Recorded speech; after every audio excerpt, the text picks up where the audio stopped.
রে বন্ধু, গভীর মনোযোগ। আল্লাহর নবী বলেন, আল কবরু রাউদাতুম মির রিয়াদিল জান্নাহ আও হুফরাতুম মিন হুফারিন নার। এই কবর কারো জন্য জাহান্নামের একটা গর্ত হয়ে যাবে, আবার কারো জন্য জান্নাতের একটা বাগান হয়ে যাবে। কবর কারো জন্য জান্নাতের বাগান, আবার কারো জন্য জাহান্নামের গর্ত সমূহের একটা গর্ত হয়ে যাবে, গাড়া হয়ে যাবে। আল্লাহর নবী বলেন, আখিরাতের প্রথম মঞ্জিল, প্রথম ঘাট, প্রথম স্টেশন হচ্ছে কবর। আল্লাহর নবী বলেন, রে পৃথিবীর মানুষ, এই কবরে যে ব্যক্তি ছাড় পেয়ে যাবে, এই কবরে যে ব্যক্তি আপনার মুক্তি পেয়ে যাবে, কবর যার জন্য রে সহজ হয়ে যাবে। আল্লাহর নবী বলেন, পরকালের প্রত্যেকটা ঘাট তার জন্য সহজ হয়ে যাবে। মিজান তার জন্য সহজ হয়ে যাবে, ফুলসিরাত তার জন্য সহজ হয়ে যাবে। আল্লাহর আসামির কাঠগড়া হিসাব যখন দিবে, তখন হিসাবটা দেওয়া তার জন্য সহজ হয়ে যাবে। কিন্তু নবী বলেন, রে উম্মত, যদি কবরে ধরা পড়ে যাও, তাহলে শোনো শোনো, মিজান তোমার জন্য কঠিন হয়ে যাবে, ফুলসিরাত তোমার জন্য কঠিন হয়ে যাবে। আল্লাহর আসামির কাঠগড়ায় তুমি ধরা পড়ে যাবে, ঠিকানা হয়ে যাবে তোমার জাহান্নাম। এ মুসলমান, একটু আওয়াজ দিয়ে বলেন, কবর আমাদের জন্য সহজ হোক, আমরা চাই কি চাই না? তো চান যে কয়দিন কবরের চিন্তা করছেন?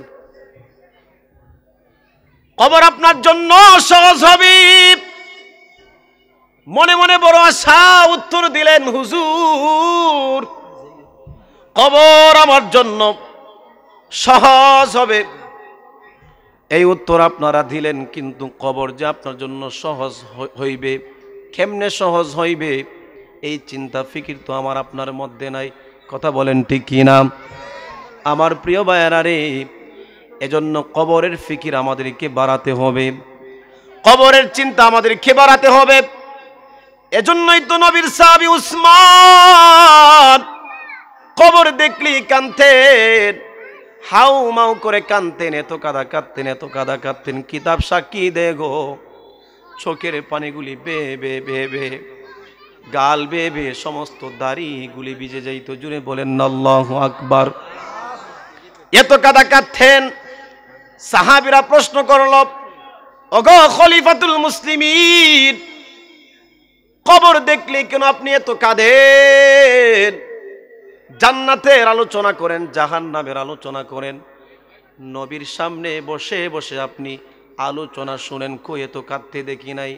কবর যখন দেখেন, কেন আপনি এত কাদা কাঁদেন? হযরতে উসমান ডাক দিলেন, রে নবীর সাহাবী, তোমরা কি শুনো নাই? আমার নবী বলেছেন, এই কবর হচ্ছে আখিরাতের প্রথম স্টেশন। আল্লাহু আকবার।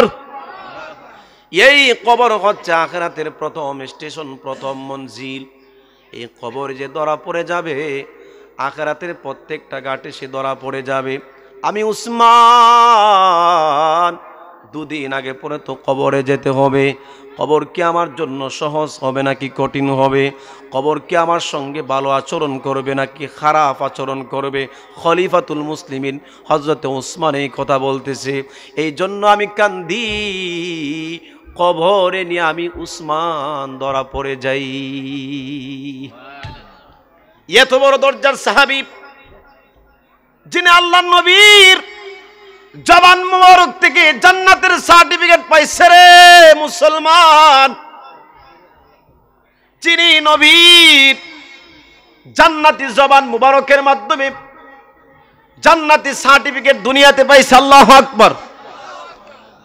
10 জন সাহাবী জান্নাতের সার্টিফিকেট দুনিয়াতে পাইছে, তার মধ্যে একজন হচ্ছে উসমান। কি? উসমান, যিনি আল্লাহর নবীর 2 জন মেয়েকে বিবাহ করেছিলেন। এজন্য টাইটেল হচ্ছে যিন্নুরাইন। আল্লাহু আকবার। ইবনে মাজাহ শরীফের হাদিস, হাদিসটা বর্ণনা করেন হযরতে আবু হুরায়রা রাদিয়াল্লাহু তাআলা আনহু। খুবই গভীর মনোযোগ তিনি বলেন, ক্বালা রাসূলুল্লাহি সাল্লাল্লাহু আলাইহি ওয়াসাল্লাম লিকুল্লি নাবিয়্যিন রাফিকুন ফিল জান্নাতি। হযরতে আবু হুরায়রা বলে, পৃথিবীর মানুষেরারে আল্লাহর নবী ইরশাদ করেছেন, জান্নাতের মধ্যে প্রত্যেক নবীর সঙ্গে একজন সঙ্গী থাকবে। আমার নবী বলেন, এ উম্মত শোনো, পৃথিবীর মানুষেরা শোনো রে, আমার সঙ্গে জান্নাতে কে সঙ্গী হয়ে থাকবে জানোনি? বলে, ওয়ারাফিকি ফিহা উসমান ইবনে আফফান, জান্নাতে আমার সঙ্গে যিনি সঙ্গী হয়ে থাকবে তিনি হচ্ছেন হযরতে উসমান। চিল্লায় কি আল্লাহু আকবার বলা যাবে না? ওই উসমান কবরের ভয়ে কান্দে, কবর দেখলে হাউমাউ করে কান্দে। হাই, যে উসমানের জন্য নবী আমার দোয়া করেছেন, আল্লাহ আমি আমার উসমানের প্রতি রাজি, তুমি আল্লাহ আমার উসমানের প্রতি রাজি হয়ে যাও। কিতাব সাক্ষী দেয়, আল্লাহর নবী একদিন মসজিদে নববীতে দান চাইলেন, আল্লাহর জন্য দান চাইলেন। দান মাঝে মধ্যে আপনাদের মসজিদের ইমাম সাহেব মসজিদের মেরামতের জন্য অথবা মাহফিল টাহফিলের জন্য, ভালো কাজের জন্য দান চাই কি চায় না? আরো জোরে বলেন, চাই কি চায় না? নবী আমার মসজিদে নববীতে উপস্থিত সাহাবীদের সামনে আল্লাহর নবী দান চাইলেন। ডান দিকে তাকায় আল্লাহর নবী বললেন, কে রে আল্লাহর জন্য দান করবি? দাঁড়া দাঁড়া। হযরতে উসমান ডান দিক থেকে দাঁড়ায় গেছে, ডাক দিছে, হুজুর আমি 100 উট দান করব। আল্লাহু আকবার বলেন। এবার আল্লাহর নবীজি বাম দিকে তাকায় বললেন, কে রে আল্লাহর জন্য দান করবি? দাঁড়া। হযরতে উসমান ছিল ডানে, হেঁটে হেঁটে হেঁটে হেঁটে বামে গিয়ে বলে, ইয়া রাসূলুল্লাহ আমি আরো 100 উট দান করব। আল্লাহু আকবার। আল্লাহর নবী আবার ডানেও তাকাইলেন না, বামেও তাকাইলেন না, মাঝ বরাবর তাকাইয়া আল্লাহর নবী দান চাইলেন, কে রে আল্লাহর জন্য দান করবি? দাঁড়া।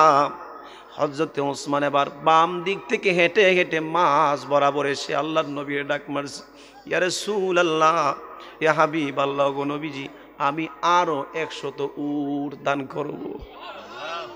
কিতাব সাক্ষী দেয়, একবার নয়, দুইবার নয়, তিনবার নয়, 6 বার আমার মায়ার নবী উপস্থিত সাহাবীদের সামনে দান চাইলেন। 6 বারই যিনি দাঁড়ায় বলছেন, হুজুর আমি দান করব 100 100 100, এইভাবে 6 বার। জুড়ে বলেন, 6 বারে 100 করে হলে কতবার হয়? বলে, হুজুর আমি 600 উট আল্লাহর জন্য দান করব। আল্লাহর নবীজি উসমান রাদিয়াল্লাহু তাআলা আনহুর এই হালত দেখে নবী আমার মুস্কি হাসতে লাগলেন। উসমান ডাক দিয়ে বলে, এ পৃথিবীর মানুষ শোনো রে, আমি দেখেছি আল্লাহর নবী যখন হাসতে লাগলেন, আমি তাকায় দেখেছি আল্লাহর নবী যখন হাসি দেয় রে, আল্লাহর নবীর দাঁত মুবারকের ফাঁক দিয়া নূর বাহির যেন হচ্ছে। জুড়ে জুড়ে বলেন সুবহানাল্লাহ। আমি আমার মায়ার নবীর এই দৃশ্য দেখি আমি আমার মায়ার নবীর ডাক মারছি, ইয়া রাসূলুল্লাহ ইয়া হাবিবাল্লাহ, নবী গো নবীজি আপনি হাসি থামাইবেন না, ইয়া রাসূলুল্লাহ আমার একটু সময় দেন। এমনি করে উসমান দৌড় মারছে হুজরা কানাই গিয়া ডাক দিছে, বিবি রে বিবি, দে দে ঘরের মধ্যে কি আছে, দামি দামি জিনিস যত সম্পদ আছে, সোনা আছে, রূপা আছে, সব কিছু দিয়ে দে। একটা রুমাল বিছাইলেন, এবার স্বামী এক এক করে সব কিছু দিতে লাগলেন। বিবি ডাক দিয়ে বলে, স্বামী গো স্বামী, ও স্বামী আমার, আজকে না জানি গো কত বড় ফুজি আপনি কাটাইবেন, মনে হয় কোনো মালদার পার্টি পাইছেন।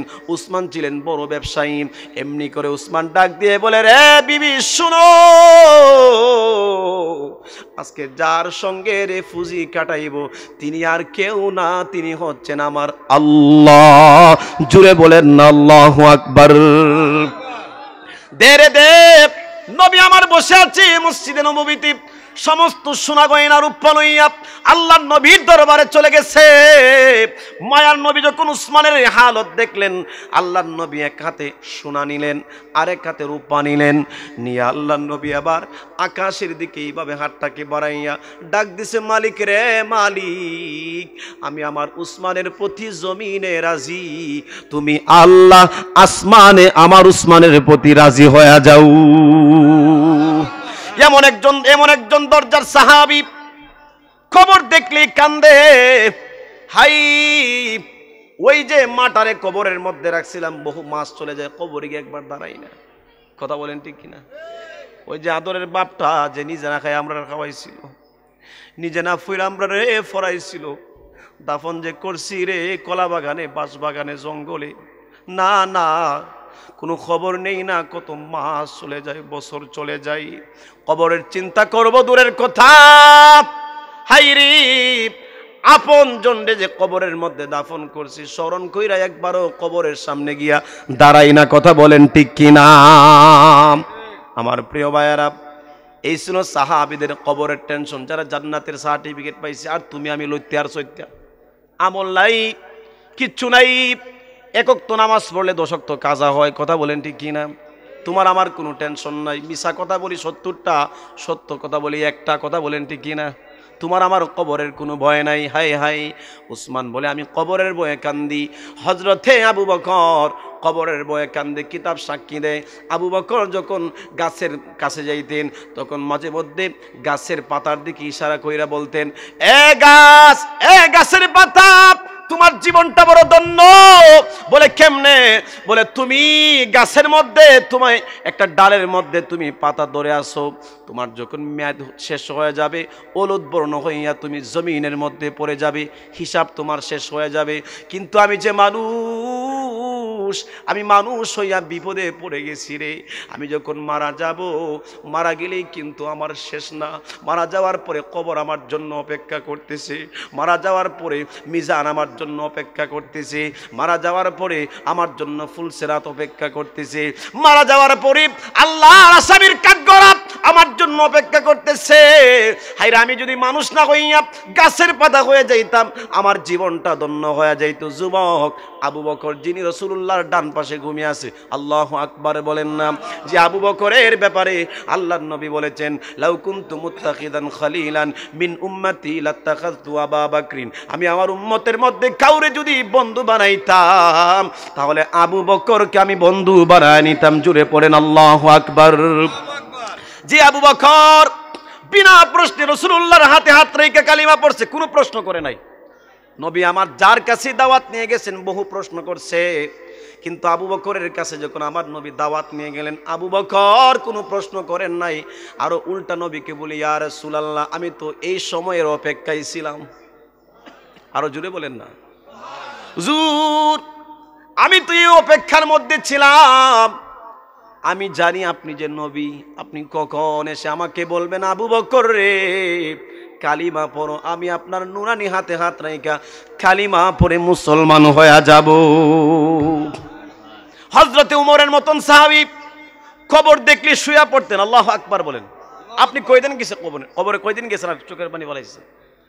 হযরতে উমর, যিনি ইসলামের দ্বিতীয় খলিফা, যার ব্যাপারে আল্লাহর নবী বলেছেন, লাউ কুনতু মুত্তাখিদান লাউ কানা বাদি নাবিয়্যান লাকানা উমর, আমার পরে যদি কেউ নবী হয়ে পৃথিবীতে আসতো, তাহলে উমর আসতো। সুবহানাল্লাহ বলুন না। নবীর দরজা যেহেতু বন্ধ, নবুয়তের দরজা যেহেতু বন্ধ, আমার নবী হচ্ছে শেষ নবী। কথা বলেন ঠিক কিনা? যদি দরজা খোলা থাকতো, যিনি নবী হয়ে নবীর পরে আসতেন, তিনি ছিলেন উমর। ওই উমর কবর দেখলে শুয়ে পড়তেন, ঘুমায় পড়তেন, আর কবরকে বলতেন, রে কবর, আমার যখন দুনিয়ার মেয়াদ পুরায়া যাবে, হায়াত যখন শেষ হয়ে যাবে, আমি তো তোমার কাছে আসবো। আমার নবী বলেছে, তুমি নাকি কারো জন্য জান্নাতের বাগান, আবার কারো জন্য নাকি রে জাহান্নামের গর্ত। হায় হায়, কেমন টেনশন ছিল, কিন্তু টেনশন নাই আমার আর আপনার। কথা বলেন ঠিক কিনা? এজন্য কবি বলেন, চিন্তা করে দেখো না কবরে কি যাইবা না, চিন্তা করে দেখো না কবরে কি মহব্বতে চিন্তা করে দেখো না কবরে কি যাইবা না, যেই কবরে আল্লাহ সারা বন্ধু কেহ পাইবা না, যেই কবরে নবী সারা বান্ধব কেহ পাইবা না, চিন্তা করে দেখো না, না চিন্তা করে দেখো না কবরে কি যাইবা না। এ দুনিয়ার সবই পর কবর যে তোর আসল ঘর, কথা বলেন ঠিক কিনা? আরে এ দুনিয়ার সবই পর কবর যে তোর আসল ঘর, এ দুনিয়ার কবর যে তোর আসল ঘর, কেমনে সেটাই থাকবি পরে শুধুই মাটির বিছানা, আরে কেমনে সেটাই থাকবি পরে শুধুই মাটির বিছানা, চিন্তা করে দেখো না কবরে কি, চিন্তা করে দেখো না। আরে এ দুনিয়া সারিয়া কোথায় যাইবা বাগিয়া, এই দুনিয়া সারিয়া কোথায় যাইবা বাগিয়া, আরে মরণ তোমায় লইবে গিরি, মরণ তোমায় লইবে গিরি, যতই করো বাহানা, চিন্তা করে দেখো না কবরে কি যাইবা না, চিন্তা করে। জুড়ে বলেন না আল্লাহু আকবার। ভাই কবরের চিন্তা করার দরকার আছে কিনা নাই? দেখেন ভাই কেন চিন্তা করো, অথচ এই গুরুস্থান আমাকে কি বলতেছে প্রতিদিন, প্রতিদিন এই গুরুস্থান আমাকে কি বলে ডাকতেছে, একটাবারের জন্য অনুভব করেন। আল্লাহ নবী বলেন ফাইন্নাহু লাম ইয়াতি আলাল কবরি ইয়াউমুন ইল্লা তাকাল্লামা ফীহি ফায়াকুল, কবর প্রতিদিন আমাদেরকে কিছু কথা বলে, সুবহানাল্লাহ পড়ুন না। কবর আমাদেরকে প্রতিদিন কিছু কথা বলে ডাকে, কি কথা? এরে মুসলমান গভীর মনোযোগ। আল্লাহর নবী বলেন এই এক নম্বরে কবর বলে আনা বাইতুল গুরবাতি, আমি হচ্ছি অপরিচিত জায়গা। বলেন কবর সম্পর্কে আমাদের কোনো ধারণা আসেনি? জুড়ে বলেন আসেনি? কবর বলে আরে পৃথিবীর মানুষ শোনো রে, আমি কবর কার সঙ্গে যে কোন রূপ ধারণ করব, কার সঙ্গে যে আমি কি আচরণ করব, দুনিয়ার কেউ জানে না, কথা বলেন ঠিক কিনা? আমি হচ্ছে আনা বাইতুল গুরবাতি, আমি হচ্ছে অপরিচিত জায়গা। তারপরে আল্লাহর নবী বলেন কবর বলতে থাকে আনা বাইতুল ওয়াহদাতি, আমি হচ্ছি একাকিত্বের ঘর। যখন আমাকে আপনাকে রাখা হয়, বলেন একা না কেনা সঙ্গে দেয় কাউকে? একা যায় না, সঙ্গে কেউ দেয়? একা একা কবরে যাইতে হয়। কবর বলে পৃথিবীর মানুষ আনা বাইতুল ওয়াহদাতি, রাসূল বলেন প্রতিদিন আমাদেরকে বলতেছে, সকাল সন্ধ্যায় ডাকে আনা বাইতুল ওয়াহদাতি, আমি হচ্ছি একাকিত্বের ঘর। তোমাকে যখন কবরের মধ্যে রাখা হয়, তোমার মা কবরে যায় না, তোমার বাবা কবরে যায় না, তোমার ভাই বোন কবরে যায় না, তোমার আদরের বন্ধু তোমার সঙ্গে ঘন্টার পর ঘন্টা সময় কাটাইতো, সেই বন্ধু কবরে যায় না, কথা বলেন ঠিক কিনা? কবর দিয়ারে পাষাণের মতন তোমাকে আমাকে ওই জঙ্গলের মধ্যে রাইকা চলে আসে, যেখানে দিনেও যাইতে ভয় লাগে। কবর বলে রে পৃথিবীর মানুষ, আমি হচ্ছি একাকিত্বের ঘর। একাকিত্বের যে যন্ত্রণা, যে একা থেকে সে বুঝে, কথা বলেন ঠিক কিনা? কোটি কোটি টাকা আপনার আছে, আপনার বড় বিল্ডিং আছে, আপনার গাড়ি বাড়ির অভাব নাই, সব কিছু আছে, কিন্তু আপনার সাজানো বাড়িতে আপনার মা নাই, আপনার সাজানো বাড়িতে আপনার আব্বা নাই, আপনার সাজানো বাড়িতে আপনার বোন নাই, আপনার সাজানো বাড়িতে আপনার ভাই নাই, আপনার সাজানো বাড়িতে আপনার আদরের বিবি নাই, আপনার সাজানো বাড়িতে আপনার আদরের সন্তানগুলি নাই। আল্লাহর কসম করে বলি, যদিও কোটি টাকার ঘর, কিন্তু আপনার কাছে বিষাদ মনে হবে, বিষের মতন মনে হবে, কথা বলেন ঠিক কিনা? তারই প্রমাণ হচ্ছে ওই 1 বছর আগের ঘটনা, নায়ক রিয়াদের শ্বশুরের কথা স্মরণ আসেনি আপনাদের? কোটি কোটি টাকার মালিক, উনার ছেলে মেয়ে সবাই আমেরিকা সেটেল হয়ে গেছে, মেয়েও আমেরিকা, ছেলেও আমেরিকা, সবাই ইউরোপে থাকে, বিবিও ইউরোপ।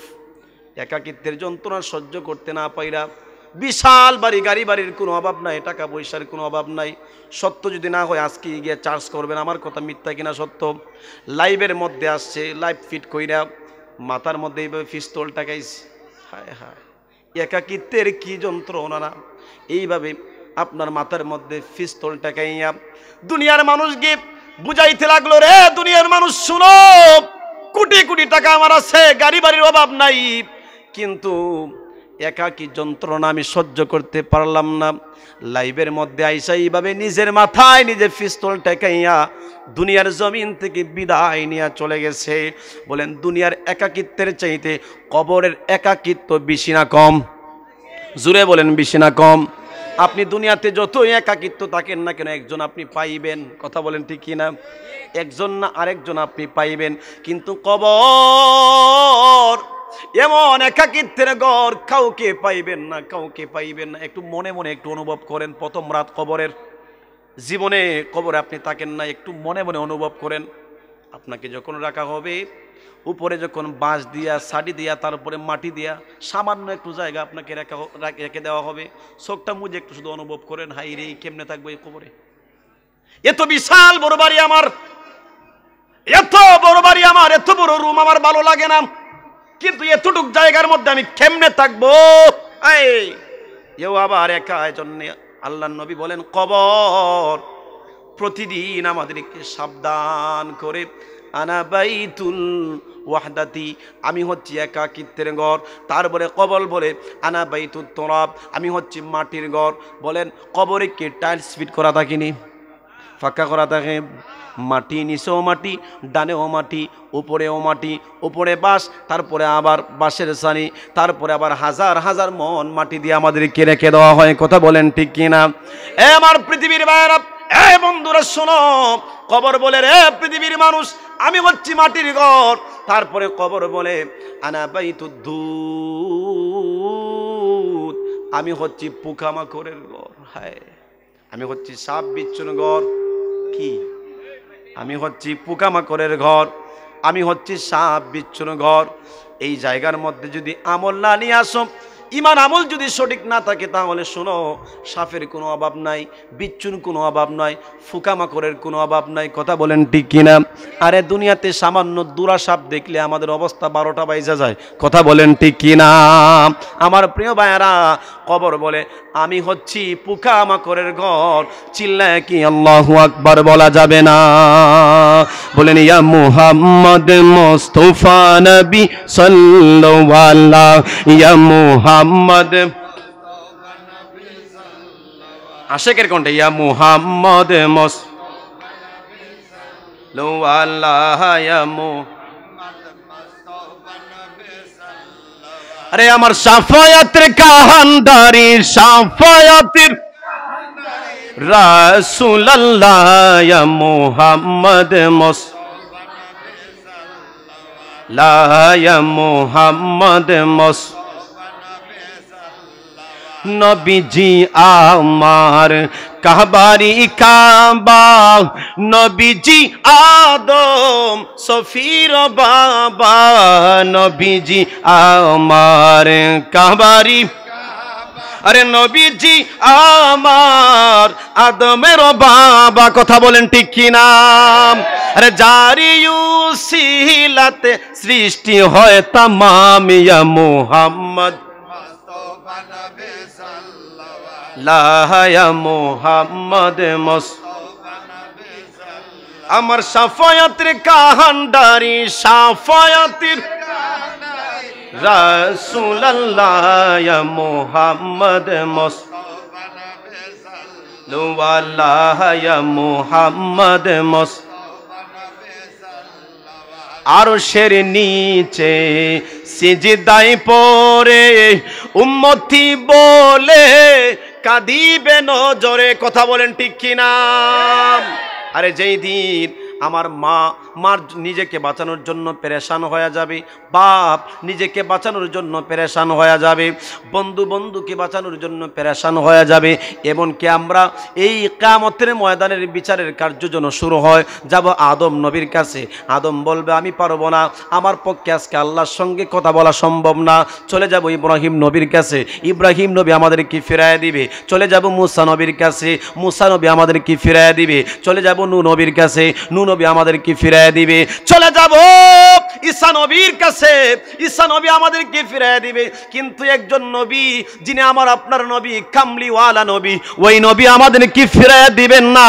যখন আমরা যাব দেখব মায়ার নবী আরশের নিচে সমস্ত নবীরা কান্দে নফসি নফসি বইলা, আর আমার নবী কান্দে রে রব্বি হাবলি উম্মতি বইলা। জুড়ে বলেন আল্লাহু আকবার। বলেন আরশের নিচে সিজদায় পড়ে উম্মতি বলে কাঁদিবে নজরে, আরে মাফ করে দাও ও গো আল্লাহ, মাফ করে দাও উম্মতে গুনাহগার ইয়া মুহাম্মদ মুস্তাফা নবী সাল্লাল্লাহু ইয়া মুহাম্মদ মুস্তাফা নবী সাল্লাল্লাহু। আরে আমার শাফায়াতের কাহানদারি, শাফায়াতের ইয়া রাসূলুল্লাহ ইয়া মুহাম্মদ মুস্তাফা নবী সাল্লাল্লাহু ইয়া মুহাম্মদ মুস্তাফা। জোরে বলেন মারহাবা। ভালো লাগে না খারাপ লাগে? চলবে না বন্ধ হবে? আরো জোরে বলেন চলবে না বন্ধ হবে? প্রিয় ভাইয়েরা, খুবই ভালো লাগছে আসলে মাইকের সাউন্ড আলহামদুলিল্লাহ অনেক ভালো। হ্যাঁ আলহামদুলিল্লাহ অনেক ভালো লাগতেছে আলহামদুলিল্লাহ। আমি এই বছরে কয়েকটা মাইক পাইছি, এর মধ্যে এটা একটা আলহামদুলিল্লাহ। প্রিয় ভাইয়েরা, খুবই গভীর মনোযোগ। আমি আপনি যখন মারা যাব, যখন আমাকে আপনাকে কবরে নেওয়া হবে, কবরের আলোচনা, খুবই গভীর মনোযোগ।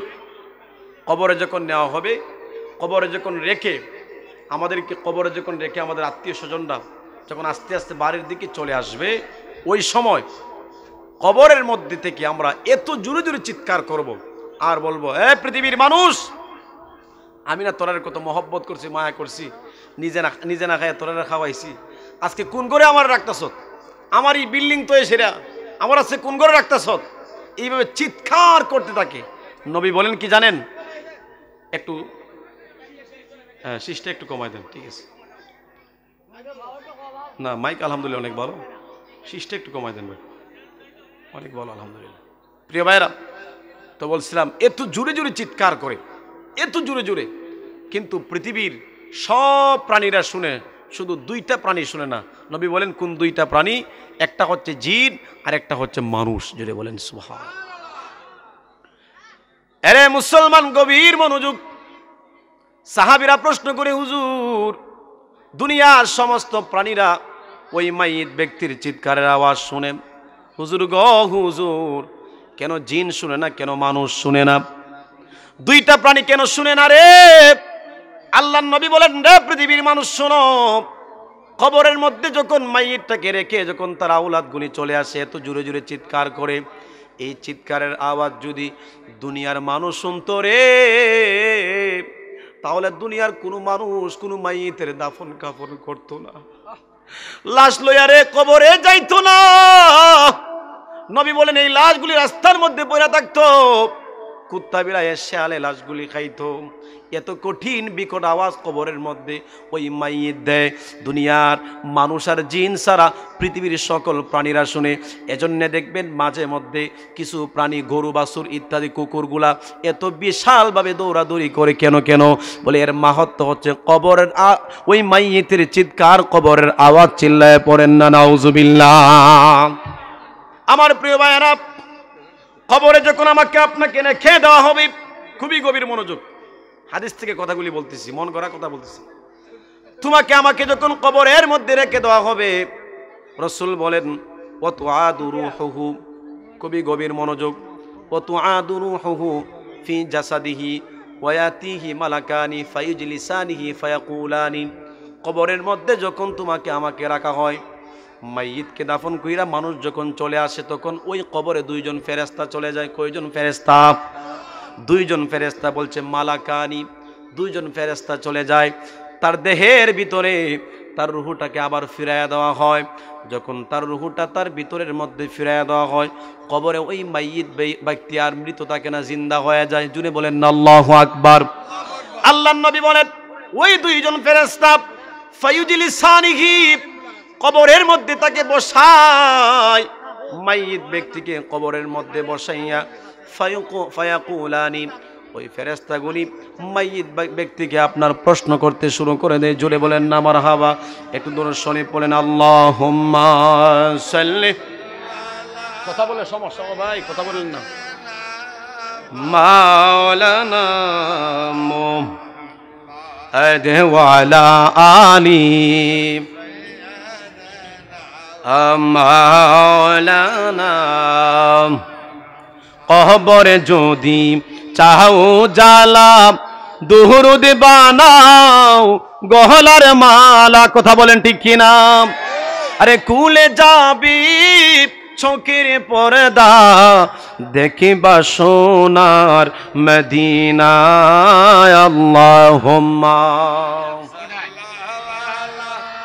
সাইয়্যিদিনা মাওলানা ওয়া আলা আলি সাইয়্যিদিনা। আরে বন্ধু গভীর মনোযোগ। বলছিলাম কবরে যখন তোমাকে আমাকে রেখে দেওয়া হয়, দুইজন ফেরেশতা কবরে চলে যায়, গিয়া তোমাকে আমাকে ফাইজলিসানিহি কবরের মধ্যে বসায়, ফায়াকুলানি তারপরে প্রশ্ন শুরু করে দেয়। আজকের মাহফিল থেকে আমরা একটা শিক্ষা নিয়ে যাই। কবরে প্রশ্ন করা হবে তিনটা। জোরে বলেন কয়টা? জোরে বলেন কয়টা? তিনটার মধ্যে একটা হচ্ছে ফাইনাল প্রশ্ন। জোরে বলেন না সুবহানাল্লাহ। তিনটা প্রশ্নের মধ্যে একটা প্রশ্ন হচ্ছে ফাইনাল প্রশ্ন। যদি মনোযোগ দেন তাহলে ফাইনাল প্রশ্নটা কি আমি আপনাদেরকে শোনাইব, কিন্তু যদি মনোযোগ না দেন তাহলে এই দিকে আর ঢুকবো না, ভিন্ন দিকে চলে যাব। মনোযোগ দিবেন কি দিবেন না? আরো জোরে বলেন, দিবেন কি দিবেন না? এক নাম্বার প্রশ্ন, কবরে মুনকার নাকির যাইয়া ওই মাইয়িতকে কবরের মধ্যে বসায় এক নাম্বার প্রশ্ন করে, মার রব্বুকা, বলো তো দেখি রে মাইয়িত তোমার রব কে? যদি দুনিয়াতে ওই মানুষটার, এখন তো আল্লাহ বলছেন ঠিকই, কিন্তু যদি দুনিয়াতে রবের সঙ্গে আপনার যদি সম্পর্ক ভালো না থাকে, রবকে যদি আপন না করে কবরে যান, যদি রবকে সন্তুষ্ট না করে কবরে যান, প্রশ্ন দিতে পারবেন না, উত্তর কোনো কিছুই মনে থাকবে না। কারণ এটা মগজের বিষয় না, এটা হচ্ছে আমল আর ইমানের সঙ্গে সম্পর্ক। জুড়ে বলেন মারহাবা। প্রশ্ন করা হবে, মার রব্বুকা, তোমার রবকে? যদি ইমান আমল সঠিক করে কবরে যেতে পারে, রবকে যদি সন্তুষ্ট করে কবরে যেতে পারে, ওই মানুষটা জবাব দিবে, মার রব্বুকা, আমার রব হচ্ছেন গো আল্লাহ, রব্বি আল্লাহ, আমার রব হচ্ছে আল্লাহ। এ ব্রাহ্মণডুরার মুসলমান জবান খুলে বলেন, তোমার আমার রব কে? আর জোরে বলেন কে? বলেন আল্লাহ আমার রব, এই রবি আমার সব, আল্লাহ আমার রব, এই রবি আমার সব, দমে দমে তনু মনে তারি অনুভব। কথা বলেন ঠিক কিনা? দুই নাম্বার প্রশ্ন করা হবে, ওমান দীনুকা, বলো তো দেখি তোমার ধর্ম দুনিয়াতে কি ছিল, কি ধর্মের উপরে তুমি প্রতিষ্ঠিত ছিলা? যদি তুমি দুনিয়াতে ইসলামের সঙ্গে ভালো সম্পর্ক রাখো, যদি তোমার মধ্যে নামাজ থাকে, রোজা থাকে, হজ থাকে, যাকাত থাকে, সালাম থাকে, সুদ থেকে বিরত, ঘুষ থেকে বিরত, আদব আখলাক সালাম সব কিছু ঠিক আছে, ইসলামকে আপনি মেনেছেন সঠিকভাবে, তাহলে কবরে আপনার স্মরণ হয়ে যাবে আমার ধর্ম হচ্ছে ইসলাম। আপনি জবাব দিয়ে দিবেন দীনিয়াল ইসলাম, আমার ধর্ম হচ্ছে ইসলাম। জুড়ে বলেন সুবহানাল্লাহ। এ মুসলমান, এই ইসলামকে বাংলার জমিন থেকে মিটাইয়া দেওয়ার জন্য কত ষড়যন্ত্র যে করা হচ্ছে, কথা বলেন ঠিক কিনা? আল্লাহর কসম করে বলি, ইসলাম আগে ছিল, এখনো আছে, কিয়ামত পর্যন্ত থাকবে। বাংলার জমিন থেকে কেউ ইসলামকে মিটাইয়া দিতে পারবে না, কথা বলেন ঠিক কিনা? কারণ এই দেশে 95% মুসলমান বসবাস করে। এই দেশে আল্লাহু আকবারের ধ্বনিতে সূর্য উঠে, এই দেশে আল্লাহু আকবারের ধ্বনির সুরেতে সূর্য নিবে, কথা বলেন ঠিক কিনা? এই দেশে হাজার হাজার মসজিদ রয়েছে, অলিতে গলিতে মাদ্রাসা রয়েছে, হুজুর রয়েছে, মুফতি রয়েছে, মুহাদ্দিস রয়েছে। এই দেশে 360 জন আল্লাহর ওলি, শাহজালালের মতন ওলিরা ঘুমিয়ে আছে। খোদার কসম করে বলি, যেই দেশ ওলি আল্লাহর আবাদ করেছে, তুমি যতই চেষ্টা করো না কেন, এই দেশ থেকে ইসলাম তুমি মিটায়া দিতে পারবে না, কথা বলেন ঠিক কিনা? আমার প্রিয় ভাইয়েরা, জবাব দিয়ে দিবে দীনিয়াল ইসলাম, আমার ধর্ম কি? ইসলাম। 3 নাম্বার প্রশ্ন, ফাইনাল প্রশ্ন। হায়, 2টা প্রশ্ন দিয়ে দিচ্ছেন উত্তর, তিন নাম্বার প্রশ্নের উত্তর যদি না দিতে পারেন তাহলে কিন্তু সব শেষ হয়ে যাবে। তিন নাম্বার প্রশ্ন কি? গভীর মনোযোগ। আমার আপনার নবী রাহমাতুল লিল আলামিন